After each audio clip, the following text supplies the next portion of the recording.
So The Edge, Jack White. Right. And Jimmy Page. And Bob Ezrin. Yeah. And Bob Ezrin. Going to the movie and watching them on the screen, and you're sitting next to them. Well, it was the screening. It was the screening for It Might Get Loud, which is the documentary that Davis Guggenheim made about the guitar, a sort of a love affair with the guitar, and it premiered in Toronto at the Toronto Film Festival. Is that 2 years ago, or Yeah, something like that. A couple years ago. Yeah. Did they all order popcorn? Were they? It might only be a year ago, but anyway, time flies when you're having fun, right? But Edge was in town, and Edge and I are partners in Music Rising, which is our charity together, and we're dear friends. So he invited me to come with him to the screening. Janet and I went with Edge and Jimmy and Jack. Wow. To the show. So I was sitting in there in the row with them, watching the three of them watch themselves on the film. That was a trip. But the interesting thing about the movie was that, as Edge pointed out, U2 was formed as the anti-Zeppelin. Zeppelin was corporate rock to them, was a big dinosaur band. And they were sort of the young punk, cut down, unrefined version of rock. And then, of course, they got fairly corporate themselves, didn't they? And the White Stripes and Jack White became the anti-U2. So, it's a really cool, if you watch the film and think of it from that perspective then, and see the three of them together and watch how those two guys, revere Jimmy, because you just have to. I mean, please, Jimmy Page is, one of the true greats of rock history.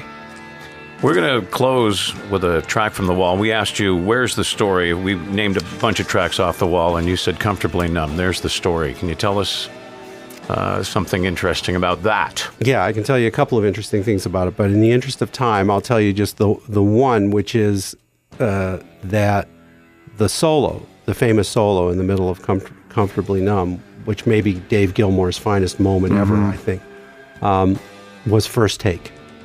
Wow. There were a number of first takes on the album, as a matter of fact, where I would trick him into thinking we were just doing like a level, just checking levels, and he would just play what came off the top of his head.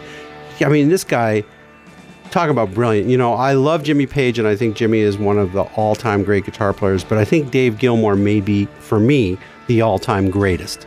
Just the most musical, lyrical, memorable. When that guitar is in his hands, people say, you used to say to me, how do you get that Gilmour sound? I said, I say he could pick up a ukulele and get that sound. That buttery Dave Gilmour sound. It's in his fingers. It is. And so the way we did The Wall was we would do a guide track and then overdub everything on top of that. I don't know if the audience knows what we're talking about, but it's okay. And so basically, and our guide track would consist of a drum loop, literally a loop of tape that would go around in a circle that just went boom, chick, that gave us the time. Dave would play an acoustic guitar and sing a guide vocal, or Roger would play an acoustic and sing a guide vocal. I would play a piano, and we'd have, that would just show the bones of the song, and then we'd start putting stuff on top of it. In some cases, we'd add an electric guitar at the same time. So for Comfortably Numb, I was playing piano, and Dave was doing a live quickie take on the electric guitar with his Yamaha speakers in the background, and he played that solo live. Wow. And it just blew my mind. I mean, it was all I could do to stay on the piano bench, and everybody in the control room was dying. And then we spent 100 takes, literally 100 tries to get it better because he didn't think it was good enough. And we came back to the one that's on the record. Well, again, you'll never listen to it quite the same after that story. Yeah. And we say, Bob, thank you. You're very welcome for being here. And I know you've spent a little extra time. You're a busy guy. That's because you guys helped me to talk about the Nimbus School of Recording Arts in downtown Vancouver, BC. Yes. Yeah. They could grow up to be you. They may not want to. Why not? I don't You're know. a good-looking guy. You look like you're 50 years old. Should we get a room? Yeah. Let's get Comfortably Numb. See you later. See you later. Bob Ezrin, on the record, right here, Classic Rock 101.